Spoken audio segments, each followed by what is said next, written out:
അദ്ദേഹത്തിന്റെ ഉദ്ദേശത്തെ സംബന്ധിച്ച് ഞങ്ങൾക്ക് കൃത്യമായിട്ട് അറിയാം. മലമ്പുഴ നിയോജക മണ്ഡലത്തിൽ ഭാരതീയ ജനതാ പാർട്ടി കഴിഞ്ഞ തദ്ദേശ സ്വയംഭരണ തെരഞ്ഞെടുപ്പിൽ ഉണ്ടാക്കിയ മുന്നേറ്റം, ആ മുന്നേറ്റത്തെ മറച്ചു പിടിക്കാനായിട്ടുള്ള ഒരു ശ്രമമാണ് അദ്ദേഹം ഇതുവഴി ഉണ്ടാക്കാൻ ശ്രമിച്ചത്. അഴീക്കോട് പഞ്ചായത്തിൽ ഭാരതീയ ജനതാ പാർട്ടി ഭരണത്തിൽ വന്നു. മലമ്പുഴ പഞ്ചായത്തിൽ പ്രധാന പ്രതിപക്ഷമായിട്ട് CPM-നോടൊപ്പം ഒരു സീറ്റിന്റെ വ്യത്യാസത്തിൽ പ്രധാന പ്രതിപക്ഷമായിട്ട് നിലകൊള്ളുന്നു. എന്തിനാണ് പറയുന്നു, ഞങ്ങൾക്ക് ഒരു പഞ്ചായത്ത് മെമ്പർ പോലും ഇല്ലാതിരുന്ന കൊടുമ്പ് പഞ്ചായത്തിൽ ശ്രീ MP രാജേഷിന്റെയും അദ്ദേഹത്തിന്റെ ഭാര്യ സഹോദരൻ ഏരിയ സെക്രട്ടറി ആയിട്ടുള്ള ശ്രീ നിതിൻ കണിച്ചേരിയുടെയും സ്വന്തം പഞ്ചായത്തുള്ള കൊടുമ്പ് പഞ്ചായത്തിൽ ഞങ്ങൾ ഇത്തവണ 3 സീറ്റിലാണ് വിജയിച്ചിട്ടുള്ളത്. ആ 3 സീറ്റിൽ വിജയിക്കുക മാത്രമല്ല 6 സീറ്റുകളിൽ കൊടുമ്പ് പഞ്ചായത്തിൽ ഭാരതീയ ജനതാ പാർട്ടി 2ാം സ്ഥാനത്ത് വന്നിരിക്കുക. ശ്രീ MP രാജേഷിന്റെ വാർഡ് ഉൾപ്പെടുന്ന പ്രദേശത്തിൽ പോലും ഞങ്ങൾ പരാജയപ്പെട്ടത് കേവലം 6 വോട്ടുകൾക്കാണ്. അപ്പൊ ഇത്തരത്തിലുള്ള പരാജയങ്ങൾ മറച്ചുവെക്കാൻ, അതോടൊപ്പം തന്നെ ബ്രീവറി വിഷയത്തില് ബ്രീവറി മദ്യക്കമ്പനിക്ക് വേണ്ടിയിട്ട് അതിന്റെ PR വർക്ക് നടത്തിയ അവരുടെ പ്രതിനിധിയായിട്ട് സംസാരിച്ച ശ്രീ MP രാജേഷിന് ഹൈക്കോടതി വിധി ഏറ്റവും വലിയ തിരിച്ചടിയായിരുന്നു. ആ ഹൈക്കോടതി വിധി വന്ന നിമിഷം അദ്ദേഹം ശരിക്കും ധാർമ്മികമായിട്ട് രാജിവെക്കുകയാണ് ചെയ്യേണ്ടത്. കാരണം കമ്പനിക്കാരെക്കാളും ആ കമ്പനിക്ക് വേണ്ടി പ്രസ്താവനയുമായിട്ട് ഇറങ്ങിയ മന്ത്രിയാണ്. അദ്ദേഹം രാജിവെക്കുകയായിരുന്നു ചെയ്യേണ്ടത്. അപ്പൊ ഇതെല്ലാം, ഈ പരാജയങ്ങളെല്ലാം മറച്ചുപിടിക്കാൻ, അതിനൊരു മറയാക്കാനാണ് അദ്ദേഹം വാളയാറിലെ ആൾക്കൂട്ട കൊലപാതകത്തെ ഭാരതീയ ജനതാ പാർട്ടിയുടെയും സംഘപരിവാർ പ്രസ്ഥാനങ്ങളുടെയും തലയിൽ കെട്ടിവെക്കാനുള്ള ശ്രമം നടത്തിയത്. അത് ദയനീയമായിട്ട് പരാജയപ്പെട്ടിരിക്കുക. സ്പെഷ്യൽ ബ്രാഞ്ചിനെ റിപ്പോർട്ട് ചെയ്തിരുന്നു. ആദ്യത്തെ 5 പ്രതികളെ സംബന്ധിച്ച് സ്പെഷ്യൽ ബ്രാഞ്ച് റിപ്പോർട്ട് ചെയ്തിരുന്നു. 4 പേര് ഭാരതീയ RSSന്റെയോ അല്ലെങ്കിൽ BJPയുടെ അനുഭാവികൾ എന്നുള്ള രീതിയിലാണ് സ്പെഷ്യൽ ബ്രാഞ്ച് റിപ്പോർട്ട് ചെയ്തത്. എന്നാൽ 4ാം പ്രതിയായിട്ടുള്ള ആനന്ദനെ സംബന്ധിച്ച് കൃത്യമായിട്ട് സ്പെഷ്യൽ ബ്രാഞ്ച് റിപ്പോർട്ട് ചെയ്തു. സ്പെഷ്യൽ ബ്രാഞ്ച് BJPയുടെ അല്ലെങ്കിൽ സംഘപരിവാർ പ്രസ്ഥാനങ്ങളുടെ പോഷക സംഘടനയൊന്നും അല്ലല്ലോ. കേരളത്തിലെ ആഭ്യന്തരമന്ത്രിയായിട്ടുള്ള ശ്രീ പിണറായി, ആഭ്യന്തര വകുപ്പ് കൈകാര്യം ചെയ്യുന്ന പിണറായി വിജയന്റെ കീഴിലുള്ള സ്പെഷ്യൽ ബ്രാഞ്ചാണ് റിപ്പോർട്ട് ചെയ്തത്. ശ്രീ ആനന്ദൻ CPM-ന്റെ ഭാരവാഹിയാണ്, മുൻ ബ്രാഞ്ച് സെക്രട്ടറിയാണ്, കിഴക്കേ അട്ടപ്പള്ള ബ്രാഞ്ചിലെ അംഗമാണ്, ഇപ്പോഴും പാർട്ടിയുടെ മെമ്പർഷിപ്പുള്ള ആളാണ്, CITU-ന്റെ ഹെഡ്ലോഡ് വർക്കേഴ്സിന്റെ ചുമട്ടു തൊഴിലാളിയാണ്, ഹെഡ്ലോഡ് വർക്കേഴ്സിന്റെ കാർഡുള്ള ആളാണ്. ഇന്നും ചുമട് ജോലി CITU പ്രവർത്തകൻ എന്ന നിലയിൽ അവിടെ ചെയ്തു വരുന്ന ആളാണ്. വളരെ കൃത്യമായിട്ടുള്ള റിപ്പോർട്ടാണ് സ്പെഷ്യൽ ബ്രാഞ്ച് കൊടുത്തത്. എന്നിട്ടും ഇതെല്ലാം മറച്ചുപിടിച്ചുകൊണ്ട് സംഘപരിവാർ പ്രസ്ഥാനങ്ങൾക്കെതിരായിട്ടും ഭാരതീയ ജനതാ പാർട്ടിക്കെതിരായിട്ടും ദുഷ്പ്രചരണം അഴിച്ചുവിടാനാണ് CPM-ഉം കോൺഗ്രസും ശ്രമിച്ചത്. DCC പ്രസിഡന്റും കോൺഗ്രസിന്റെ DCC ജനറൽ സെക്രട്ടറിയും എല്ലാം ചേർന്ന് ഒരു പത്രസമ്മേളനം നടത്തി. എനിക്ക് പറയാനുള്ളത്, പ്രിയപ്പെട്ട തങ്കപ്പേട്ട, SK അനന്തകൃഷ്ണൻ നിങ്ങളെ വല്ലാത്ത കുഴിയിലാണ് കൊണ്ട് ചാടിച്ചത്. കാരണം കഴിഞ്ഞ തവണ ഈ തദ്ദേശ സ്വയംഭരണ തെരഞ്ഞെടുപ്പിൽ അവിടെ മത്സരിച്ചത് ശ്രീ SK അനന്തകൃഷ്ണനാണ്. ഇതിലെ യഥാർത്ഥ കാരണം, ഇതിന് പ്രധാന ഉത്തരവാദിയായിട്ട് കാണേണ്ടത് ശ്രീ SK അനന്തകൃഷ്ണനെയാണ്.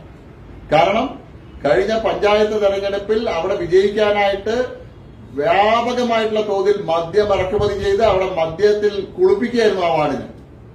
മദ്യപിച്ചുകൊണ്ടിരുന്ന ആളുകളുടെ ഇടയിലേക്കാണ് ഈ കൊല്ലപ്പെട്ട വ്യക്തി എത്തുന്നത്.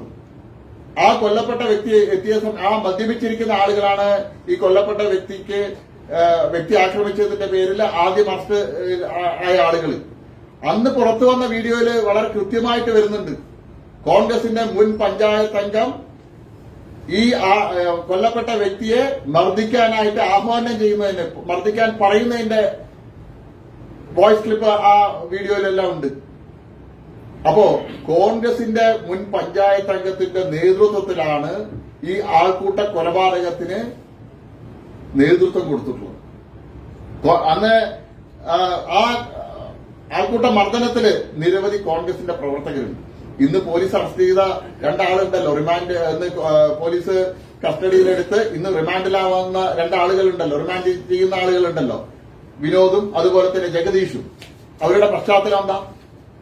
അന്ന് DCC പ്രസിഡന്റും അതുപോലെ തന്നെ KPCC സെക്രട്ടറി ശ്രീ ചന്ദ്രനും പറഞ്ഞത് 15 പ്രതികൾ RSSകാരാണ്, RSS BJP പ്രവർത്തകരാണ്, ഒരാൾ CPM പ്രവർത്തകനാണ്. ഇപ്പോ ഇന്ന് അറസ്റ്റ് ചെയ്യപ്പെട്ട 2 ആളും കോൺഗ്രസിന്റെ പ്രവർത്തകരാണ്. ശ്രീ വിനോദ് കാലാകാലങ്ങളായിട്ട് കോൺഗ്രസിന്റെ അവിടുത്തെ സജീവ പ്രവർത്തകൻ, ഈ കഴിഞ്ഞ തെരഞ്ഞെടുപ്പിൽ കോൺഗ്രസിന് വേണ്ടി എല്ലാ തരത്തിലുള്ള പ്രവർത്തനങ്ങൾക്കും നേതൃത്വം കൊടുത്ത ആള്. ശ്രീ ജഗദീഷ് ഈ കഴിഞ്ഞ തെരഞ്ഞെടുപ്പ് വരെ, തദ്ദേശ സ്വയംഭരണ തെരഞ്ഞെടുപ്പ് വരെ CPM പ്രവർത്തകരും ഈ തദ്ദേശ സ്വയംഭരണ തെരഞ്ഞെടുപ്പിൽ SK അനന്തകൃഷ്ണന് വേണ്ടി സജീവമായിട്ട് അവിടെ പ്രവർത്തനത്തിന് ഇറങ്ങിയ ആളുകളാണ്. അപ്പോ രണ്ട് രാഷ്ട്രീയ പാർട്ടികളുടെയും കോൺഗ്രസിന്റെയും CPMന്റെയും പ്രവർത്തകരെ ഈ ആൾക്കൂട്ട കൊലപാതകത്തിൽ അവർക്ക് പങ്കാളിത്തമുണ്ട്. കോൺഗ്രസിന്റെ മുൻ പഞ്ചായത്ത് മെമ്പറാണ് പോലീസ് അന്ന് ചോദ്യം ചെയ്യാൻ കൊണ്ടുപോയ ആളുകളെ പോലീസ് സ്റ്റേഷനിൽ ഇടപെട്ട് അന്ന് പോലീസ് സ്റ്റേഷനിൽ ഇറക്കി കൊണ്ടുപോയത്. അന്ന് പോലീസ് കൃത്യമായിട്ട് നടപടി സ്വീകരിച്ചിരുന്നുവെങ്കിൽ കോൺഗ്രസിന്റെ പല ആളുകളും പല പ്രവർത്തകരും ഈ കേസിൽ അകത്താവുമായിരുന്നു. പക്ഷേ വാളയാർ പോലീസിനെ സംബന്ധിച്ച്, വാളയാർ CA സംബന്ധിച്ച് കൃത്യമായിട്ട് ഞങ്ങൾക്ക് ധാരണയുണ്ട്. RSSന്റെയും BJPയുടെയും പ്രവർത്തകരെ അവസരം കിട്ടുന്ന സമയത്തെല്ലാം ഉപദ്രവിക്കുന്ന ആളാണ്. വാളയാർ പോലീസിന്റെ ഭാഗത്ത് നിന്ന് വളരെ ഗുരുതരമായിട്ടുള്ള വീഴ്ചയാണ് സംഭവിച്ചിട്ടുള്ളത്. അട്ടപ്പള്ളവും വാളയാർ പോലീസ് സ്റ്റേഷനും തമ്മിൽ എത്ര ദൂരമുണ്ട്? കേവലം ഒരു 500 മീറ്ററിന്റെ ദൂരമുള്ളത്. ഇത്തരത്തിലൊരു സംഭവം നടക്കുന്ന സമയത്ത് വാളയാർ പോലീസ് സ്റ്റേഷനിൽ നിന്ന് പോലീസ് വിവരമറിഞ്ഞെത്താൻ 1.5 മണിക്കൂർ കഴിഞ്ഞു. 1.5 മണിക്കൂർ കഴിഞ്ഞ് സംഭവ സ്ഥലത്തെത്തിയ പോലീസ് ഈ മർദ്ദനമേറ്റ് കിടക്കുന്ന ആളെ ഹോസ്പിറ്റലിൽ എത്തിക്കാൻ സ്വകാര്യ ആംബുലൻസ് വിളിക്കുന്നു. ആ സ്വകാര്യ ആംബുലൻസിൽ ഒരു പോലീസുകാരൻ പോലും കയറുന്നില്ല. മറിച്ച് ആ ആംബുലൻസിൽ കയറിപ്പോയത് മർദ്ദനങ്ങൾക്ക് നേതൃത്വം നൽകിയ കോൺഗ്രസിന്റെ ഒരു പ്രവർത്തകനാണ് കൂടെ കയറിപ്പോയത്. ആംബുലൻസിനകത്ത് വെച്ചിട്ടും ഈ കൊല്ലപ്പെട്ട വ്യക്തിയെ മർദ്ദിച്ചു എന്നാണ് ഞങ്ങൾക്ക് അറിയാൻ കഴിഞ്ഞത്. പോലീസ് കൃത്യമായിട്ട് അന്വേഷിക്കണം. മുൻവിധിയോടുകൂടിയിട്ട് RSSന്റെയും BJPയുടെയും പ്രവർത്തകരെ കള്ളക്കേസിൽ കൊടുക്കാന്നുള്ള ഉദ്ദേശത്തോടുകൂടി വാളയാർ CA മുന്നോട്ട് പോകരുത്. ഇതിൽ കൃത്യമായിട്ട് അന്വേഷണം നടക്കും. ആരുടെ ഭാഗത്ത് തെറ്റ് ചെയ്താലും അവരെ സംരക്ഷിക്കാൻ ഒരു കാരണവശാലും ഭാരതീയ ജനതാ പാർട്ടി മുന്നോട്ട് വരില്ല. ഞങ്ങളുടെ പ്രവർത്തകരോ അല്ലെങ്കിൽ ഞങ്ങളുടെ ഉത്തരവാദിത്തപ്പെട്ടവരോ അതിൽ ഉൾപ്പെട്ടിട്ടുണ്ടെങ്കിൽ നിയമപരമായിട്ട് അവരെ നിയമത്തിന്റെ മുന്നിൽ കൊണ്ടുവരാൻ പോലീസ് തയ്യാറാവട്ടെ. ഞങ്ങൾക്ക് ഉറപ്പുണ്ട്, ഞങ്ങൾക്ക് രാഷ്ട്രീയ ഒരു സംഘടന എന്നുള്ള നിലയിൽ ഞങ്ങളുടെ ഉത്തരവാദിത്തപ്പെട്ട ഒരു പ്രവർത്തകരും ഈ കൃത്യത്തിൽ ഇടപെട്ടിട്ടില്ല എന്നുള്ളത് ഞങ്ങൾക്ക് കൃത്യമായിട്ടുള്ള ബോധ്യമുണ്ട്. ഇപ്പൊ വന്ന പ്രതികളെല്ലാം CPMന്റെയും അതുപോലെ തന്നെ കോൺഗ്രസിന്റെയും ഉത്തരവാദിത്തപ്പെട്ട ആളുകളാണ് ഈ ഇതിന് നേതൃത്വം കൊടുത്തത് എന്നുള്ളതാണ് ഓരോ മണിക്കൂർ കഴിയുന്ന സമയത്തും പുറത്തു വന്നുകൊണ്ടിരിക്കുന്ന തെളിവുകൾ വ്യക്തമാക്കുന്നത്. ഇതിലിപ്പോ ആദ്യം അറസ്റ്റിലായ 5 പേരിൽ 4 പേരാണ് ഈ BJP പ്രവർത്തകർ എന്ന് പറയുന്നത്. സ്വാഭാവികമായിട്ടും ഒരു നാട്ടിൽ ഇങ്ങനെ ഉണ്ടാകുമ്പോൾ ഒരു ഉത്തരവാദിത്തപ്പെട്ട രാഷ്ട്രീയ പ്രവർത്തകർ തടയുകയല്ലേ വേണ്ടത്? അതിന് പകരം ഇതിൽ ഉൾപ്പെടുന്നത് എങ്ങനെയാണ്? BJP പ്രവർത്തകർ എന്നല്ല പറയുന്നത്. സ്പെഷ്യൽ ബ്രാഞ്ചിന്റെ റിപ്പോർട്ട് എന്താ? ഞാനൊരു കാര്യം ചോദിക്കട്ടെ. അന്ന് വലിയ ആവേശത്തിൽ റിപ്പോർട്ട് ചെയ്ത മാധ്യമങ്ങൾ ഞാനിപ്പോ ന്യൂസ് ചാനലുകൾ നോക്കുകയായിരുന്നു. ഏതെങ്കിലും ഒരു മാധ്യമം 2 പ്രതികൾ കൂടി അറസ്റ്റിൽ നിന്നല്ലാതെ ഏതെങ്കിലും മാധ്യമങ്ങള് കോൺഗ്രസ് പ്രവർത്തകരാണെന്നോ അല്ലെങ്കിൽ CPM പ്രവർത്തകരാണെന്നോ റിപ്പോർട്ട് ചെയ്തു?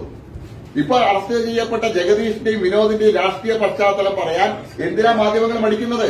നിങ്ങൾ ഈ ചോദിച്ച 4 അറസ്റ്റ് രേഖപ്പെടുത്തി. ഇനി എന്താ അറസ്റ്റ് രേഖപ്പെടുത്താൻ? അറസ്റ്റ് രേഖപ്പെടുത്താനല്ലോ. ഇന്നലെ വൈകിട്ട് കസ്റ്റഡിയിലെടുത്ത പ്രതികള് പോലീസ് റിമാൻഡ് റിപ്പോർട്ട് തയ്യാറാക്കുന്നു, കോടതിയിൽ ഹാജരാക്കാൻ പോകുന്നു. നിങ്ങൾക്കെല്ലാം കൃത്യമായിട്ടുള്ള ബോധ്യമുണ്ട്. നിങ്ങൾ റിപ്പോർട്ട് ചെയ്തുവല്ലോ. നിങ്ങൾ 2 പ്രതികൾ കൂടി പിടിയിൽ നിന്ന് എല്ലാ മാധ്യമങ്ങളിലും വരുന്നുണ്ടല്ലോ. എല്ലാ ചാനലുകളിലും 2 പ്രതികൾ കൂടി പിടിയിൽ പറഞ്ഞ് വരുന്നുണ്ട്. അറസ്റ്റ് ചെയ്തിട്ടില്ല എന്ന് നിങ്ങളെന്നെ പറയുന്നു. നിങ്ങളുടെ ന്യൂസ് ചാനലുകൾ തന്നെ പറയുന്നു 2 പ്രതികൾ കൂടി പിടിയിൽ. 2 പ്രതികൾ കൂടി പിടിയിൽ. ആ പ്രതികളുടെ രാഷ്ട്രീയ പശ്ചാത്തലം എന്തുകൊണ്ട് പറയുന്നില്ല? ഞങ്ങൾ തുടക്കത്തിൽ പറഞ്ഞല്ലോ, ഇത് ഒരു പ്രദേശത്തുണ്ടായിട്ടുള്ള അവിടുത്തെ മുഴുവൻ ആളുകൾ ചേർന്ന് നടത്തിയ ഒരു അവിടുത്തെ ഇത്തരത്തിലുണ്ടായിട്ടുള്ള സംഭവമാണ്. അതുകൊണ്ട് ഇതിൽ രാഷ്ട്രീയം കലർത്തരുത്. കേരളത്തിന് മുഴുവൻ അപമാനകരമായിട്ടുള്ള കാര്യമാണ്. എന്തുകൊണ്ട് ഇപ്പൊ രാഷ്ട്രീയം പറയുന്നില്ല? അന്ന് തുടക്കത്തിൽ രാഷ്ട്രീയം നിങ്ങൾ പറഞ്ഞ ആളുകൾ ഇപ്പോഴും രാഷ്ട്രീയം പറയാൻ തയ്യാറാണോ? പ്രതികളുടെ രാഷ്ട്രീയ പശ്ചാത്തലം പുറത്തു കൊണ്ടുവരാൻ തയ്യാറാവണം. ഇതിൽ വേറൊരു പ്രശ്നം കൂടിയുണ്ട്. അതായത് ഇദ്ദേഹം ഇങ്ങനെ കുറച്ച് ദിവസമായിട്ട് ആ പ്രദേശത്തുണ്ടെന്നുള്ളത് അവിടുത്തെ പല ആൾക്കാരും പോലീസ് സ്റ്റേഷനിൽ വിളിച്ച് അറിയിച്ചിരുന്നു. പക്ഷെ പോലീസ് കൃത്യമായിട്ട് നടപടിയെടുക്കുകയൊന്നും ചെയ്തില്ല. അക്കാര്യം എന്താ ആദ്യം ചൂണ്ടിക്കാണിക്കുന്നത്? അല്ല, ഞാൻ പറഞ്ഞല്ലോ പോലീസിന്റെ വീഴ്ച പോലീസിന്റെ വീഴ്ച പറഞ്ഞത് ഈ RSSകാരെ പ്രതികളാക്കുന്നു എന്നുള്ളതാണ് പറഞ്ഞത്. പക്ഷെ അതല്ല, ഈ നാട്ടുകാരെ ഇതിനു മുമ്പ് ഇദ്ദേഹം ഇങ്ങനെ പ്രശ്നം ഉണ്ടാക്കി നടക്കുന്നുണ്ട് എന്നുള്ളത് പല പോലീസ് സ്റ്റേഷൻ അറിയിച്ചിരുന്നു എന്നാണ് പറയുന്നത്. പക്ഷെ പോലീസിന്റെ ഭാഗത്ത് നിന്ന് കൃത്യമായിട്ടൊരു നടപടി ഉണ്ടായില്ല. ആൾക്കാരെ ഒരു രാഷ്ട്രീയ പാർട്ടി ഒന്നും ചൂണ്ടിക്കാണിക്കുന്നില്ല. അല്ല, ഞാൻ തുടക്കം ഈ വാളയാർ CA സംബന്ധിച്ച് ഞങ്ങൾ വലിയ പരാതിയുണ്ട്. വാളയാർ CI അനാവശ്യമായിട്ട് നിരപരാധികളായിട്ടുള്ള ആളുകളെ വീടുകളിൽ പോയി ജീപ്പിൽ കയറ്റി കൊണ്ടുവന്ന ആളാണ്. നിരപരാധികളായിട്ടുള്ള വീട്ടിൽ കിടന്നുറങ്ങുന്ന ഒരു കേസിൽ ഉൾപ്പെടാത്ത ഒരു പരാതി പോലും ലഭിക്കാത്ത ആളുകൾക്കെതിരെ പോലും നടപടിയെടുക്കുന്ന ആളാണ്. അവിടെ ഒരു ഹീറോ ചമയാൻ ശ്രമിക്കുന്ന ആളാണ് വാളയാർ CI. ആ വാളയാർ CI ഇത്തരത്തിലുള്ള കാര്യങ്ങൾ നടക്കുന്ന സമയത്ത് നിസ്സംഗതമായിരിക്കുക. ഇത്തരത്തിലുള്ള ഒരു പരാതി, ഇവിടെ പറഞ്ഞതുപോലെയുള്ള ഒരു പരാതി അല്ലെങ്കിൽ ഒരു ഇൻഫർമേഷൻ പോലീസ് സ്റ്റേഷനിൽ കിട്ടിയാൽ വാളയാർ CI എന്താ ചെയ്യേണ്ടത്? അവര് ഈ ബന്ധപ്പെട്ട ആളെ കസ്റ്റഡിയിലെടുത്ത് അല്ലെങ്കിൽ അയാളെ സംബന്ധിച്ച് അന്വേഷണം നടത്തി അയാൾക്ക് എന്തെങ്കിലും അസുഖങ്ങളോ മറ്റോ ഉണ്ടെങ്കിൽ അതിനുള്ള ചികിത്സയ്ക്കോ അല്ലെങ്കിൽ അയാളെ വീടുകളിൽ എത്തിച്ചിട്ടുണ്ടെങ്കിൽ ഇത്തരം ദാരുണമായിട്ടുള്ള സംഭവം ഉണ്ടാവില്ല. ഇത്തരം സംഭവം ഉണ്ടായെന്ന് അറിഞ്ഞിട്ടും 500 മീറ്റർ അപ്പുറത്തുള്ള പോലീസ് സ്റ്റേഷനിൽ നിന്നും 1.5-2 മണിക്കൂർ കഴിഞ്ഞിട്ടാണ് പോലീസ് വരുന്നത്. ആംബുലൻസ് വരാൻ പിന്നീട് സമയമെടുക്കുന്നു. ആംബുലൻസിലൂടെ ഒരു പോലീസുകാരൻ പോലും അകമ്പടിയായിട്ട് പോകുന്നില്ല. അപ്പൊ പോലീസിന്റെ ഭാഗത്ത് വളരെ ഗുരുതരമായിട്ടുള്ള വീഴ്ചയും പോലീസ് ഇത്തരം സംഭവങ്ങൾ ഉണ്ടാകുന്നതിനുള്ള പരിപൂർണ ഉത്തരവാദിത്വം പോലീസിന് തന്നെയാണ്. ഇപ്പോൾ നിരപരാധികളായ ആളുകളെ ജീപ്പിൽ കയറ്റി കൊണ്ടുപോകുന്നു. നിലവിൽ അറസ്റ്റ് ചെയ്യപ്പെട്ട ആളുകൾ അങ്ങനെ നിരപരാധികളാണ് എന്ന് നിങ്ങൾ സംശയിക്കുന്നുണ്ടോ? അല്ലല്ല, ഈ കേസല്ല ഞാൻ പറഞ്ഞത്. ഈ കേസല്ല പറഞ്ഞത്. ഇത് രണ്ടും കൂടി നിങ്ങൾ ക്ലബ് ചെയ്യണ്ട. ഞാൻ പറഞ്ഞത് ആ വാളയാർ CIയുടെ പശ്ചാത്തലത്തെ സംബന്ധിച്ചാണ് പറഞ്ഞത്. ഇത്രയും ഒരു പരാതി പോലും ഇല്ലാത്ത ആളുകളെ വീട്ടിൽ കയറി പിടിച്ചുകൊണ്ടുപോകുന്ന CI ഈ കാര്യത്തിൽ കാണിച്ച നിസ്സംഗതയാണ് പറയുന്നത്. ഒരു പരാതി ലഭിച്ചു, ഇൻഫർമേഷൻ ഇതിനെ സംബന്ധിച്ച് വന്നു, പക്ഷെ അത്തരം ഇൻഫർമേഷൻ കിട്ടിയിട്ടും അന്നൊരു നടപടി CI സ്വീകരിച്ചിരുന്നുവെങ്കിൽ, വാളയാർ പോലീസ് സ്റ്റേഷന്റെ ഭാഗത്തുനിന്ന് ഉണ്ടായിരുന്നുവെങ്കിൽ ഇത്തരത്തിലുള്ള ഒരു ദാരുണമായിട്ടുള്ള സംഭവം നടക്കില്ലായിരുന്നു. അത് തടയാൻ പറ്റുമായിരുന്നു. അപ്പൊ പോലീസിന്റെ ഭാഗത്തുനിന്ന് വളരെ ഗുരുതരമായിട്ടുള്ള വീഴ്ചയുണ്ടായിട്ടില്ല.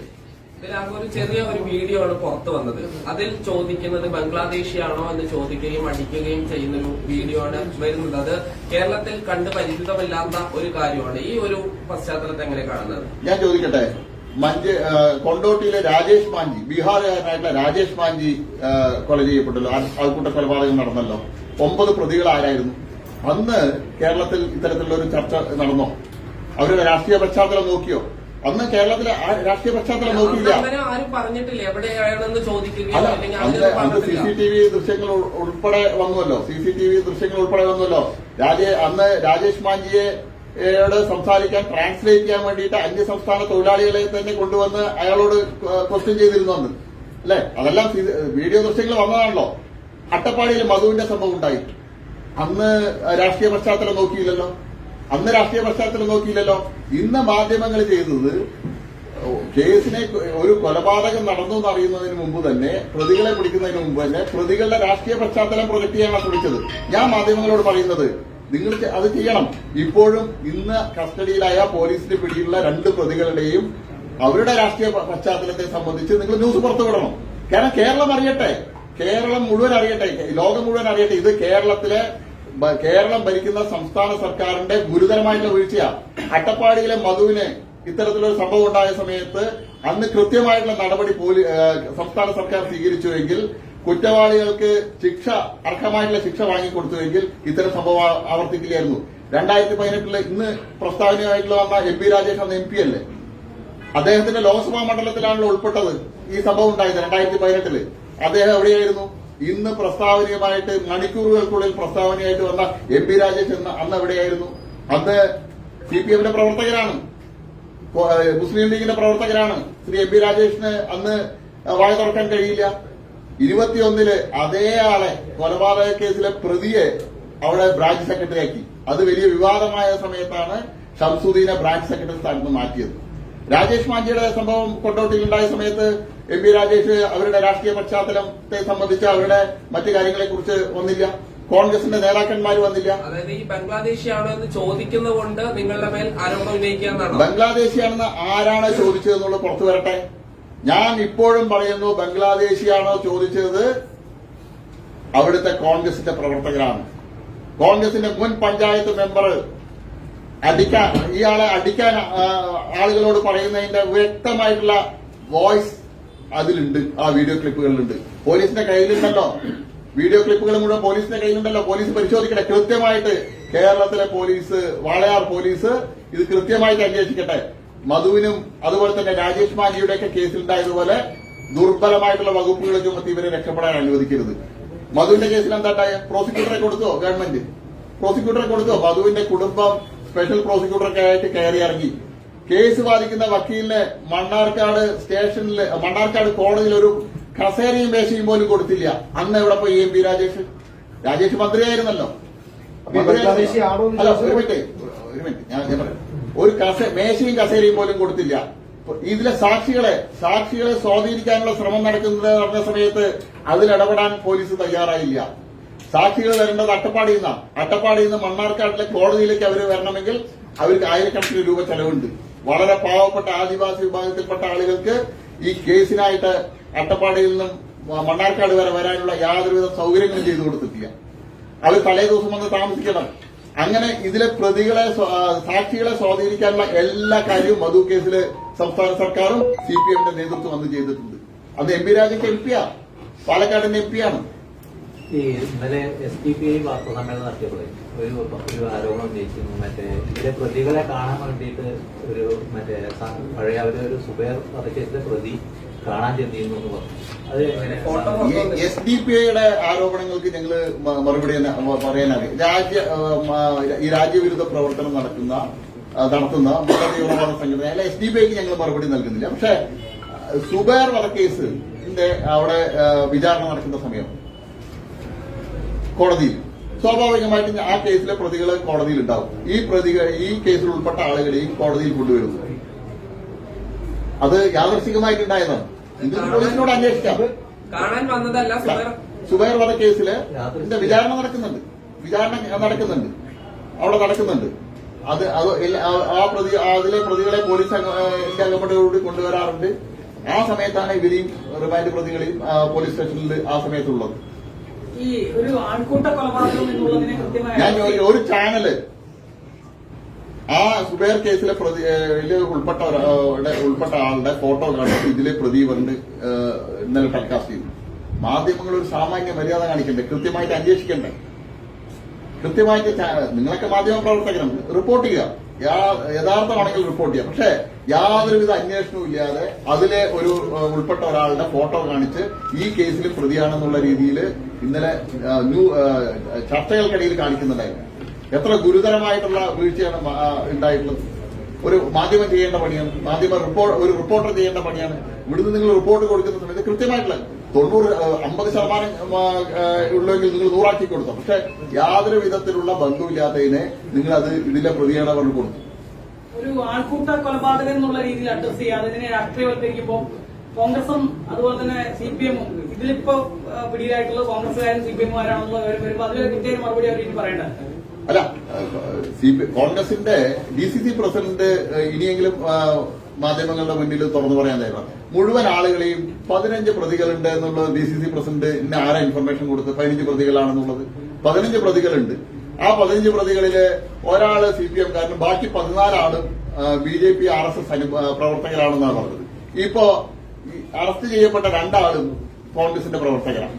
പോലീസിന്റെ പിടിയിലുള്ള 2 ആളും കോൺഗ്രസിന്റെ പ്രവർത്തകരാണ്. DCC പ്രസിഡന്റ് മറുപടി എന്താണെന്ന് അറിയാൻ ഞങ്ങൾക്ക് ആഗ്രഹമുണ്ട്. ഞങ്ങൾ ഇപ്പോഴും ഉറപ്പിച്ച് പറയുന്നു, ഇതില് കോൺഗ്രസിന്റെ മുൻ പഞ്ചായത്ത് മെമ്പർ അടക്കമുള്ള ആളുകളെ കൃത്യമായി അന്വേഷിച്ചാൽ അവരടക്കം പ്രതിയാവും. അവരടക്കം ഇതിൽ പ്രതിയാക്കേണ്ടി വരും. പോലീസ് കൃത്യമായിട്ട് അന്വേഷിക്കട്ടെ. ആ വോയിസ് ക്ലിപ്പുകൾ പരിശോധിക്കട്ടെ പോലീസ്. ഈ ബംഗ്ലാദേശി ആണോ എന്ന് ചോദിച്ചത് മറ്റു രാഷ്ട്രീയ പാർട്ടികൾ പോലീസ് അന്വേഷിക്കട്ടെ. കാരണം ഇതിലിപ്പോ പ്രതികളായിട്ട് വരുന്ന ആളുകൾ മുഴുവൻ RSS BJP-കാരല്ലല്ലോ, അനുഭാവികളല്ലല്ലോ. CPM-ന്റെ മുൻ KK അട്ടക്കുളം ബ്രാഞ്ചിന്റെ ചുമതലയുള്ള ആള് CIT-യുടെ പ്രവർത്തകനായിട്ടുള്ള ആനന്ദൻ വന്നു. ഇപ്പൊ ഇന്ന് വന്നിരിക്കുന്നത് 2 കോൺഗ്രസുകാർ. കഴിഞ്ഞ തെരഞ്ഞെടുപ്പ് പോലെ CPM-കാരനായിട്ടുള്ള ജഗദീഷ് ഈ കഴിഞ്ഞ തദ്ദേശ സ്വയംഭരണ തെരഞ്ഞെടുപ്പിൽ കോൺഗ്രസായി. കാലാകാലങ്ങളായിട്ട് ആ പ്രദേശത്ത് കോൺഗ്രസിന്റെ വർക്കിന് നേതൃത്വം നൽകുന്ന വിനോദ്.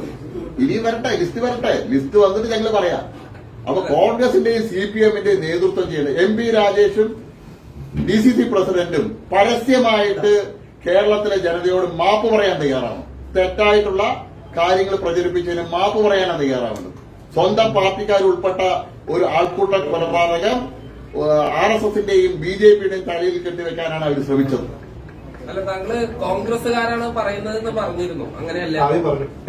ഇപ്പൊ നേരത്തെ സംസാരിക്കുമ്പോ ബംഗ്ലാദേശിയാണോ എന്ന് ചോദിക്കുന്ന കോൺഗ്രസുകാർ അടക്കമുള്ള ആളുകളുണ്ടല്ലോ, പ്രതികൾ നിരവധി ഉണ്ടല്ലോ. പരിശോധിക്കട്ടെ വോയിസ്. അല്ല, കോൺഗ്രസിന്റെ വാർഡ് മെമ്പർ ഇയാളെ മർദ്ദിക്കാൻ പറയുന്നതിന്റെ വോയിസ് ഉണ്ട്. നിങ്ങൾ പോലീസിനോട് കൃത്യമായിട്ട് അന്വേഷിക്കാൻ പറയും. ബംഗ്ലാദേശിയാണോ എന്ന് ചോദിച്ചത് കോൺഗ്രസുകാർ. അത് ഞാൻ പറഞ്ഞിട്ടില്ല. അത് പറഞ്ഞിട്ടില്ല. ഞാൻ പറഞ്ഞത് കോൺഗ്രസിന്റെ മുൻ മെമ്പർ ഇയാളെ മർദ്ദിക്കാൻ പറയുന്നത് കൃത്യമായിട്ട് ആ വീഡിയോ ക്ലിപ്പിലുണ്ട്, വോയിസ് ഉണ്ട്. ഈ അനുവിന്റെ ഉൾപ്പെടെ ഫേസ്ബുക്കിലെ സ്ക്രീൻഷോട്ടുകൾ ഉൾപ്പെടെ അങ്ങനെ BJP അനുഭാവിയാണ് തെളിയിക്കുന്നത് പോലീസിന് ഈ കേസിലെ ആദ്യത്തെ 1-ാം പ്രതിയായിട്ടുള്ള. അതേപോലെ തന്നെ ഇപ്പൊ പിടിയിലായിരിക്കുന്ന കസ്റ്റഡിയിലുള്ളവരുടെ ഏതെങ്കിലും തരത്തിലുള്ള ഈ കോൺഗ്രസ് ബന്ധം തെളിയിക്കുന്ന എന്തെങ്കിലും തരത്തിലുള്ള വിവരങ്ങൾ നിങ്ങൾ കേരളത്തിലെ സ്പെഷ്യൽ ബ്രാഞ്ച് ഞങ്ങളെയല്ലല്ലോ, അമിത്ഷാജിയല്ലല്ലോ നിയന്ത്രിക്കുന്നത്. ശ്രീ പിണറായി വിജയന്റെ നേതൃത്വത്തിലുള്ള പോലീസാണല്ലോ. ആ പോലീസിലെ ഇന്റലിജൻസ് വിഭാഗം സ്പെഷ്യൽ ബ്രാഞ്ച് റിപ്പോർട്ട് ചെയ്തത് 4 പേര് BJP അനുഭാവികളാണെന്നും BJP പ്രവർത്തകരാണെന്ന് സ്പെഷ്യൽ ബ്രാഞ്ച് റിപ്പോർട്ട് ചെയ്തില്ല. ആനന്ദനെ സംബന്ധിച്ച് കൃത്യമായിട്ട് പറഞ്ഞിട്ടുണ്ട്. ആനന്ദൻ കിഴക്കേട്ടപ്പള്ളം ബ്രാഞ്ച് കമ്മിറ്റി അംഗമാണ്. കഴിഞ്ഞ 35-40 വർഷമായിട്ട് CITയുടെ ഹെഡ് ലോഡ് വർക്കേഴ്സ് യൂണിയന്റെ മെമ്പർഷിപ്പുള്ള ആളാണ്. പാർട്ടിയുടെ ഇപ്പോഴും പാർട്ടി മെമ്പർഷിപ്പുള്ള ആളാണ് ആനന്ദൻ. അപ്പോ ഇന്ന് പിടിയിലായ വിനോദിനെ സംബന്ധിച്ച് നിങ്ങൾ അവിടെ അന്വേഷിക്കുക. വിനോദ് കിഴക്കേട്ടപ്പള്ള പ്രദേശത്ത് കാലാകാലങ്ങളായിട്ട് കോൺഗ്രസിന്റെ സജീവ പ്രവർത്തകനാണ്. ജഗദീഷ് കഴിഞ്ഞ തദ്ദേശ സ്വയംഭരണ തെരഞ്ഞെടുപ്പ് വരെ CPM-ഉം കഴിഞ്ഞ തദ്ദേശ സ്വയംഭരണ തെരഞ്ഞെടുപ്പിൽ തൊട്ട് കോൺഗ്രസുമായ ആളാണ്. ശ്രീ SK അനന്തകൃഷ്ണന് വേണ്ടിയിട്ട് വളരെ സജീവമായിട്ട് പ്രവർത്തിച്ച ആളാണ് ശ്രീ ജഗദീഷ്. നിങ്ങളത് രണ്ടാളുടെയും രാഷ്ട്രീയ പശ്ചാത്തലം പറയും. BJPയുടെയും ഞങ്ങളെയൊക്കെ പറഞ്ഞ പോലെ അവരുടെ കൂടി രാഷ്ട്രീയ ഇത് കേവലം രാഷ്ട്രീയമായിട്ടുള്ള ഒരു ഇതല്ലായിരുന്നു. കേരളത്തിൽ ഇത്തരം സംഭവങ്ങൾ ആവർത്തിക്കാൻ പാടില്ല എന്നുള്ളത് നിലപാടുള്ളവരാണ് ഞങ്ങൾ. ഇത് ആവർത്തിക്കരുത്. കാരണം ഇത്തരം സംഭവങ്ങൾ കേരളത്തിന് മുഴുവൻ മലയാളികൾക്ക് മുഴുവൻ അപമാനകരമായിട്ടുള്ള കാര്യമാണെന്നുള്ള ഉത്തമ ബോധ്യമുണ്ട്. ഞങ്ങൾ ഒരു കാരണവശാലും ഇത്തരം കാര്യങ്ങളിൽ ഉൾപ്പെട്ട ആളുകളെ സംരക്ഷിക്കുന്ന നിലപാട് സ്വീകരിക്കില്ല. പക്ഷെ CPM സ്വീകരിച്ചത് മധുവിന്റെ കേസിൽ സ്വന്തം പാർട്ടി പ്രവർത്തകർ പ്രതിയായ സമയത്ത് അവരെ സംരക്ഷിക്കുന്ന നിലപാടാണ് CPM സ്വീകരിച്ചത്. ഒരു കരോൾ സംഘത്തിന് നേരെ ആക്രമണം നടത്തിയ BJP ബന്ധമെന്നാണ് ആരോപിക്കുന്നത്. അല്ല, ബഹുമാനപ്പെട്ട പാലക്കാട് ബിഷപ്പിന്റെ പ്രസ്താവന വന്നിട്ടുണ്ട്. അത് ഞങ്ങളുടെ തലയിൽ കെട്ടിവെക്കാൻ ചില ആളുകൾ ശ്രമിച്ചു. അത് പൊളിഞ്ഞു പോയല്ലോ. അപ്പോ ചത്തത് കീചകനെങ്കിൽ കൊന്നത് ഭീമൻ തന്നെ എന്നുള്ള ആ നിലപാട് പാലക്കാട്ടിലെ മാധ്യമ പ്രതിനിധികൾ ഒന്ന് വെടിയണമെന്നാണ് ഞങ്ങൾക്ക് അഭ്യർത്ഥിക്കാനുള്ളത്. കാരണം വളരെ കൃത്യമായിട്ട് പാലക്കാട് ബിഷപ്പ് പറഞ്ഞല്ലോ, അവിടെ ബോധപൂർവം സംഘർഷം ഉണ്ടാക്കാൻ. ഞാൻ നേരത്തെ പറഞ്ഞല്ലോ, മലമ്പുഴ നിയോജക മണ്ഡലത്തിൽ CPM-ന് 2 പഞ്ചായത്തുകളുടെ ഭരണം നഷ്ടപ്പെട്ടു. മരുതറോഡ് പഞ്ചായത്ത് നഷ്ടപ്പെട്ടു, അകത്തേത്തറ പഞ്ചായത്ത് നഷ്ടപ്പെട്ടു. നിരവധി പഞ്ചായത്തുകളിൽ ഞങ്ങൾ വലിയ മുന്നേറ്റം നടത്തും. അപ്പൊ മലമ്പുഴ നിയോജക മണ്ഡലത്തിൽ ഞങ്ങൾ ഉണ്ടാക്കിയ മുന്നേറ്റം, ഞങ്ങൾ 45,000-ൽ കൂടുതൽ വോട്ടുകൾ അവിടെ നിലനിർത്തിയിട്ടുണ്ട്. മലമ്പുഴ നിയോജക മണ്ഡലത്തിൽ വളരെ ബോധപൂർവം ഇത്തരത്തിലുള്ള സംഘർഷങ്ങൾ ഉണ്ടാക്കാൻ ഭാരതീയ ജനതാ പാർട്ടിയും സംഘപരിവാർ പ്രസ്ഥാനങ്ങളെയും അപകീർത്തിപ്പെടുത്താനുള്ള ഒരു ശ്രമം ശ്രീ MP രാജേഷിന്റെ നേതൃത്വത്തിൽ നടക്കുന്നുണ്ട്. സ്വന്തം പഞ്ചായത്തിലുണ്ടായിട്ടുള്ള പരാജയം, CPM കാലാകാലങ്ങളായിട്ട് ഭരിക്കുന്ന സ്വന്തം പഞ്ചായത്തിൽ 3 സീറ്റ് ഭാരതീയ ജനതാ പാർട്ടി നേടിയിരിക്കുകയാണ്. 6 സീറ്റിൽ ഞങ്ങൾ 2ാം സ്ഥാനമാണ്. 6 വോട്ടിനും 8 വോട്ടിനും 12 വോട്ടിനൊക്കെയാണ് ഞങ്ങൾ പരാജയപ്പെട്ടുള്ളത്. ആ പരാജയം മറയ്ക്കാൻ, ഞങ്ങളെ അപകീർത്തിപ്പെടുത്താൻ, ഞങ്ങളെ ഇത്തരത്തിൽ പൊതുജനങ്ങളുടെ മുന്നിൽ, പൊതുസമൂഹത്തിന്റെ മുന്നിൽ ഞങ്ങളുടെ മോശം ഇമേജ് ഉണ്ടാക്കാനുള്ള ഒരു ശ്രമമാണ് MP രാജേഷിന്റെ ഭാഗം. മന്ത്രിയാണല്ലോ ആദ്യം പ്രസ്താവനയായിട്ട് വന്നു. ഒരു മന്ത്രി ചെയ്യേണ്ട കാര്യം ഒന്ന് വാളയാർ പോലീസ് അല്ലെ SP ഒന്ന് വിളിച്ചു ചോദിച്ചാൽ, സ്പെഷ്യൽ ബ്രാഞ്ചിൽ DVSP വിളിച്ചു ചോദിച്ചാൽ മന്ത്രിക്ക് ഇൻഫർമേഷൻ കിട്ടില്ലേ? ഞങ്ങൾ ഒരു അധികാരമില്ലാതെ ഞങ്ങൾ കൃത്യമായിട്ട് വിവരങ്ങൾ ശേഖരിക്കുന്നു. ഒരു മന്ത്രിസ്ഥാനത്ത് ഇരിക്കുന്ന ആൾക്ക് ഒരു ഫോൺ കോളിൽ കിട്ടുന്ന കാര്യമല്ലേ? ആ മന്ത്രിയാണ് ഇത്ര നിരുത്തരവാദപരമായിട്ടുള്ള പ്രസ്താവനയായിട്ട് വരേണ്ടത്. അവിടെ കരോൾ സംഘത്തെ ആക്രമിച്ച പിടിക്കപ്പെട്ട ഒരു അശ്വിൻ രാജ്, അത് നിങ്ങളുമായിട്ട് ബന്ധമില്ലെന്നാണോ? ഞങ്ങളുമായിട്ട് യാതൊരു വിധത്തിലുള്ള ബന്ധവുമില്ല. ഈ കരോൾ സംഘം, ഞാൻ ബിഷപ്പ് എന്താ പറഞ്ഞത്, കരോൾ എന്നൊക്കെ പറഞ്ഞാൽ കുറച്ച് ഭക്തിപൂർവം ആത്മീയ ഇതോട് കൂടിയിട്ട് ചെയ്യേണ്ട കാര്യമുണ്ട്. എനിക്ക് എന്റെ സാമാന്യ വിവരം വെച്ചിട്ട് കരോള് സംഘങ്ങൾ പോവുക, വീടുകളിൽ പോയി പ്രാർത്ഥന നടത്തും, കരോൾ ഗാനം പാടും, അവിടുന്ന് ചെറിയ സംഭാവനകൾ അവർ കൊടുക്കും, അത് വാങ്ങിയിട്ട് വരുന്ന ആൾ. മദ്യപിച്ച് CPIM-ന്റെ ഏരിയ കമ്മിറ്റിയുടെ ബാങ്ക് സെറ്റുമായിട്ട് പോകുന്ന ആളുകളെ കരോൾ സംഘമായിട്ടാണോ പറയുന്നത്? ഈ കാളാണ്ട് അതില് ബിഷപ്പ് പറഞ്ഞല്ലോ, കൃത്യമായി പറഞ്ഞല്ലോ. നിങ്ങള് മദ്യപിച്ചിട്ടൊന്നും ബിഷപ്പ് പറഞ്ഞിട്ടില്ല. ഞാൻ പറയുന്ന ആ പോയ സംഘം മദ്യപിച്ചിട്ട് അവിടെ ഞങ്ങളുടെ രതീഷ് എന്നുള്ള പ്രവർത്തകർ കൊല ചെയ്യപ്പെട്ട സ്ഥലമാണ് കാളാണ്ടിത്തറ. അവിടേക്ക് ബോധപൂർവം സംഘർഷം ഉണ്ടാക്കാനായിട്ട് CPM-ന്റെ ക്രിമിനൽ സംഘം പോയതാ.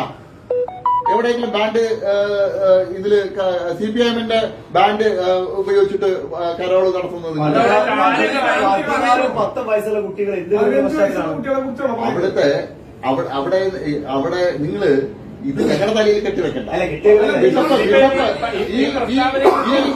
അല്ലല്ല, ഇതുമായിട്ട് പോയ ഈ കരോൾ സംഘത്തിൽ പോയ വ്യക്തികളും അതുപോലെ തന്നെ ഈ കേസിലെ പ്രതിയായിട്ടുള്ള ആളും തമ്മിൽ അവിടെ വ്യക്തിവൈരാഗ്യമുണ്ട്. അവർ തമ്മിൽ നേരത്തെ പ്രശ്നങ്ങൾ ഉണ്ടായിട്ടുണ്ട്. അതിന്റെ പേരിലുണ്ടായ പ്രശ്നമാണ്.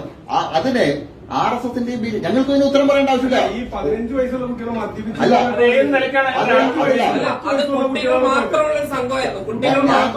ഈ പോയ ആളുകളല്ല പറഞ്ഞ് മദ്യപിച്ച് കരോളിന്റെ പേരിൽ പോകുന്നത് മുഴുവൻ അംഗീകരിക്കാൻ കഴിയില്ല എന്നാ പറഞ്ഞത്.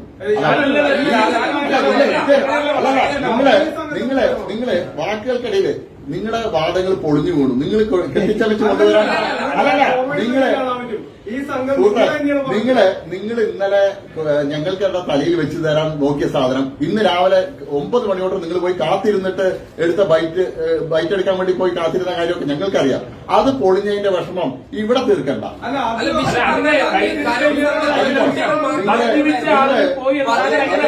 നിങ്ങൾ 2 കാര്യങ്ങൾ ഞങ്ങൾക്കെതിരെ പാലക്കാട് ജില്ലയിൽ കെട്ടിവെക്കാൻ ശ്രമിച്ചു. വാളയാറിലെ ആൾക്കൂട്ട കൊലപാതകൻ RSSന്റെയും BJPയുടെ തലയിൽ കെട്ടിവെക്കാൻ ശ്രമിച്ചു. അത് പൊളിഞ്ഞു വീണു. നിങ്ങൾ ഏതെങ്കിലും മാധ്യമം ഈ പിടിയിലായ ആളുകളുടെ രാഷ്ട്രീയ പശ്ചാത്തലം ഇതുവരെ പറഞ്ഞോ? ഞാൻ എല്ലാ ന്യൂസ് ചാനലുകളുണ്ട്. 2 ആൾ പിടിയിൽ നിന്ന് മാത്രം നിങ്ങൾ പറഞ്ഞു. കസ്റ്റഡിയിലാവുന്നതിന് പ്രതികളെ അറസ്റ്റ് ചെയ്യുന്നതിന് മുമ്പ് പിടിയിലായ ആളുകളെ സംബന്ധിച്ച് നിങ്ങൾ ഇറക്കിയില്ല. 4 ആൾ ആൾക്കൂട്ട കൊലപാതകം RSSന്റെയും BJPയുടെ നേതൃത്വത്തിൽ RSS പ്രവർത്തകരാണ് പിന്നിൽ നിന്നുള്ള വാർത്ത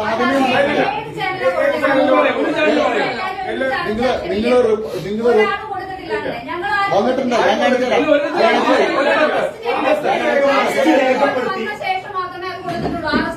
ഇത് അറസ്റ്റ് ചെയ്തിട്ടുണ്ടല്ലോ. അറസ്റ്റ് ചെയ്ത് 1 ദിവസത്തിന് ശേഷമാണ് ഇപ്പോ ഞാൻ കണ്ട ചാനലിലൊക്കെ 2 പ്രതികൾ പിടിയിൽ എന്ന് പറഞ്ഞ് വന്നിട്ടുണ്ടല്ലോ. ഞാൻ ചാനലുകളുടെ പേര് പറയുന്നില്ല. ഞാൻ ഇരുന്ന് ഈ പത്രസമ്മേളനം തുടങ്ങുന്നതിന് മുമ്പ് ഇരുന്ന് കണ്ടതാണ്. 2 പ്രതികൾ പിടിയിലുന്നുണ്ട്. ആ 2 പ്രതികളുടെയും രാഷ്ട്രീയ പശ്ചാത്തലം കൂടി പറഞ്ഞൂടെ? 2 പ്രതികൾ പിടിയിൽ പറഞ്ഞിട്ട് കൊടുത്തു കഴിഞ്ഞാൽ ആ പ്രതികളെ ഇന്നലെ വൈകിട്ട് കൊണ്ട് പോലീസ് ഇന്നലെ ഞാൻ രാത്രി ചർച്ചയ്ക്ക് പോയ സമയത്ത് പറഞ്ഞാണ്. ഇന്നലെ തന്നെ 4 പോലീസിന്റെ കസ്റ്റഡിയിലുണ്ട്. പോലീസ് റിമാൻഡ് റിപ്പോർട്ട് എഴുതി ഇപ്പോ കോടതിയിൽ ഹാജരാക്കുകയും ചെയ്യും.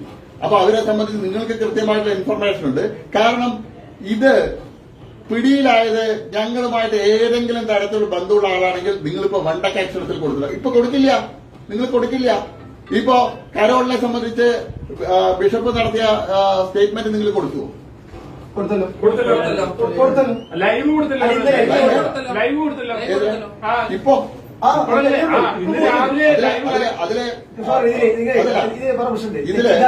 അതിന് വാർത്ത കണ്ടോണ്ടാണല്ലോ ബിഷപ്പ് എന്താണ് പറഞ്ഞത്. അല്ലല്ല, അത് നിങ്ങൾ അല്ല എനിക്ക് അല്ലാത്ത രീതിയിൽ കിട്ടിയത്.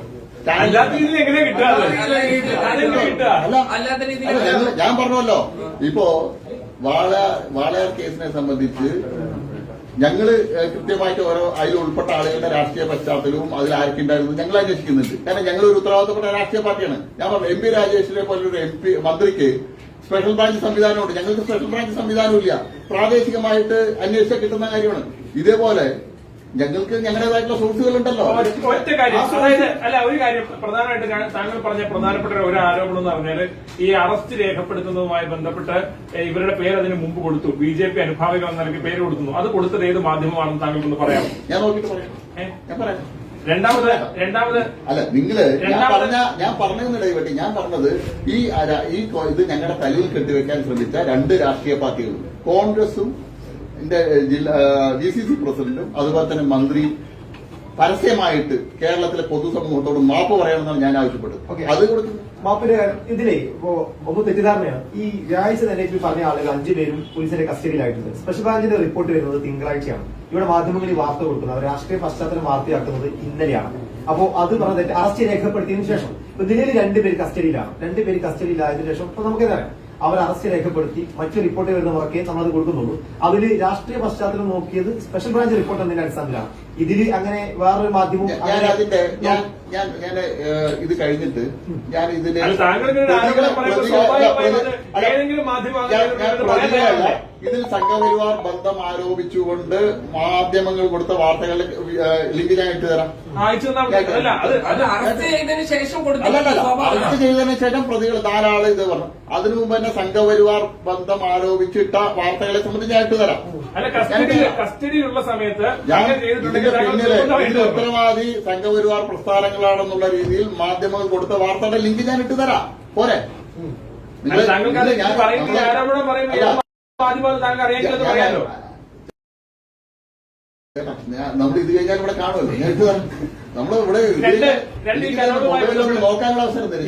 കരോളുമായി ബന്ധപ്പെട്ട കാര്യത്തില് ഇന്നലെ വാർത്ത നൽകിയിൽ പോലും അത് ഏതെങ്കിലും തരത്തിലുള്ള കമ്മ്യൂണൽ സംഭവമായിട്ടല്ല വാർത്ത നൽകിയത്. അതിൽ കൃത്യമായ ടെസ്റ്റില് ഈ സംഭവവുമായി ബന്ധപ്പെട്ട എന്താണ് കാരണമെന്ന് ഉൾപ്പെടെ നൽകിക്കൊണ്ടാണ് വാർത്ത കൊടുത്തിട്ടുണ്ട്. അത് താങ്കൾ ഏകപക്ഷീയമായി തലക്ക് അടിച്ചേൽപ്പിച്ചു എന്ന് പറഞ്ഞത് ശരിയല്ല. അല്ല, കരോളിന്റെ കാര്യത്തിൽ ഇതേപോലെ ഞങ്ങളുടെ പ്രവർത്തകൻ എന്നുള്ള രീതിയിൽ കൊടുത്തിട്ടുണ്ട്. നിങ്ങളുടെ പ്രവർത്തകനാണെന്നാണ് അവിടെ പ്രാദേശികമായിട്ട് ഞങ്ങൾ ആരോടെങ്കിലും ചോദിക്കണ്ടേ? ഞങ്ങളുടെ പ്രവർത്തകനല്ല. അദ്ദേഹം കഞ്ചാവ് കാപ്പ കേസിലെ പ്രതിയാണ്, 2 കഞ്ചാവ് കേസിലെ പ്രതിയാണ്. ഞങ്ങളുമായിട്ട് യാതൊരു ബന്ധവുമില്ല. പിന്നെ റോഡിൽ നടക്കുന്ന മുഴുവൻ RSS ആണ്, BJP ആണ് പറഞ്ഞാൽ അതിന്റെ മുഴുവൻ ഉത്തരവാദിത്വം ഞങ്ങൾക്ക് എടുക്കാൻ പറ്റും. ഞങ്ങളുടെ ഏതെങ്കിലും ചുമതല വഹിക്കുന്നുണ്ടോ? ശ്രീ ആനന്ദൻ CPMന്റെ ബ്രാഞ്ചിന്റെ ഉത്തരവാദിത്തമുള്ള ആളാണ്. CITയുടെ ഹെഡ് വർക്കറാണ്. കൃത്യമായിട്ടുള്ള തെളിവിന്റെയും ഇതിന്റെ അടിസ്ഥാനത്തിലാണ് ഞങ്ങൾ പറയുന്നത്. ഇപ്പൊ പിടിയിലായിട്ടുള്ള 2 ആളും കോൺഗ്രസിന്റെ വ്യക്തമായിട്ട് അതിന്റെ ഉത്തരവാദിത്വ ബോധത്തോടെയാണ് ഞാൻ പറയുന്നത്. 4 ആളും ഞങ്ങളുടെ ഒരു ചുമതല വഹിക്കുന്ന ആളുകളല്ല. ഞങ്ങൾക്ക് 10,000 കണക്കിന് അനുഭാവികൾ പാലക്കാട് ജില്ലയിലുണ്ട്. ഞങ്ങൾക്ക് 3.5 ലക്ഷം വോട്ടുള്ള ജില്ലയാണ്. അപ്പൊ ഈ അനുഭാവികൾ ആരെങ്കിലുമൊക്കെ എന്തെങ്കിലും ചെയ്യുന്നതിന് ഞങ്ങൾക്ക് ഉത്തരവാദിത്വം എടുക്കുന്നുണ്ട്. ഞങ്ങളുടെ പാർട്ടിയുടെ ഉത്തരവാദിത്തമുള്ള ഏതെങ്കിലും പ്രവർത്തകൻ ഇത്തരത്തിലെ കാര്യങ്ങൾ ചെയ്താൽ ഞങ്ങൾ ശക്തമായിട്ട് നടപടിയെടുക്കും. ഇതേ ചോദ്യം നിങ്ങൾ CPM MP രാജേഷിനോട് ചോദിക്കേ. ഷംസുദ്ദീൻ മധു കൊലപാതക കേസിൽ പ്രതിയായ ശേഷമാണല്ലോ ഷംസുദ്ദീനെ ബ്രാഞ്ച് സെക്രട്ടറി ആക്കിയത്. വലിയ വാർത്തയും വിവാദമായപ്പോഴാണല്ലോ ഷംസുദ്ദീനെ ബ്രാഞ്ച് സെക്രട്ടറി ആയിട്ട് മാറ്റിയത്. അതൊന്നും നിങ്ങൾക്ക് വാർത്തയല്ല. അതൊന്നും വാർത്തയല്ല. അല്ല, അതൊക്കെ ചോദിക്കണം. MP രാജേഷിനോട് ചോദിക്കണം. അല്ല, ആൾക്കൂട്ട കൊലപാതകത്തെ സംബന്ധിച്ച് ചോദിക്കുന്ന രാജേഷ് പറയുന്ന സമയത്ത് രാജേഷിനോട് ചോദിക്കേണ്ടത് രാജേഷ് MP ആയിരിക്കുമ്പോഴാണ് ഇത് നടക്കുന്നത്. രാജേഷ് MP ആയിരിക്കുന്നതാണ്. പിണറായി സർക്കാർ ഭരിക്കുന്ന സമയത്താണ് അയാൾക്ക് സ്പെഷ്യൽ പ്രോസിക്യൂട്ടർ അവരുടെ കുടുംബം ചോദിച്ചിട്ട് കൊടുക്കാതിരിക്കുന്നത്. വക്കീലിന് ഒരു മേശയും കസേരയും പോലും കോടതിയിൽ കൊടുക്കാതിരിക്കുന്നത്. കേസ് നടത്താൻ ഒരു ഓഫീസ് മുറി പോലും കൊടുക്കാതിരിക്കുന്നത്. അപ്പോ ഈരയോടൊപ്പം ഓടും വേട്ടക്കാരനോടൊപ്പം ഓടുന്ന സ്വഭാവമാണ് CPMന്റെ. ഇതില പെട്ടുപോയി. കാരണം രാജേഷ് ആരോ പറഞ്ഞു കൊടുത്ത വാർത്തയുടെ അടിസ്ഥാനത്തിൽ ഞങ്ങൾക്ക് നേരെ വന്നു. പക്ഷെ ഇപ്പോ തിരിച്ചുപോയി. ബൂമറാങ് പോലെ എല്ലാം കോൺഗ്രസിനും CPMനും നേരെ തിരിച്ചുപോയി. മറ്റൊരു കാര്യം, ഇപ്പോ ഈ മൂത്താന്തറ വടക്കുംതറ തുടങ്ങിയ മേഖലകളിൽ വലിയ തോതിൽ SIRന്റെ പട്ടികയിൽ നിന്ന് ഒഴിവാക്കപ്പെട്ടിട്ടുണ്ട്. അതിൽ ചില ഉദാഹരണങ്ങൾ നോക്കുകയാണെങ്കിൽ 63 ബൂത്തിൽ 470 വോട്ടർമാരിൽ 350 ഈ അൺട്രേസബിൾ വോട്ടർമാരാണ്. അങ്ങനെ എല്ലാ ബൂത്തിലുണ്ട്. അതിൽ നിങ്ങൾക്ക് പ്രത്യേകിച്ച് പരാതിയൊന്നുമില്ല? മണ്ഡലത്തിൽ മൊത്തം 16,000 ആൾക്കാർ അൺട്രേസബിൾ ആയിരുന്നു. അവിടെ മാത്രമല്ല. അല്ല, അവര് SIRന്റെ ഫോം ഫില്ല് ചെയ്ത് കൊടുക്കാതിരുന്നാൽ അൺട്രേസബിളാ വരും. ഞാൻ എന്റെ കുടുംബത്തില് എന്റെ വീട്ടിൽ തന്നെ 2 പേർക്ക് ഫോം ഫില്ല് ചെയ്തു. അവര് ഇവിടെ ഇല്ല. അവര് ഫില്ല് ചെയ്തു. അത് അൺട്രേസബിൾ ലിസ്റ്റിലാണ്.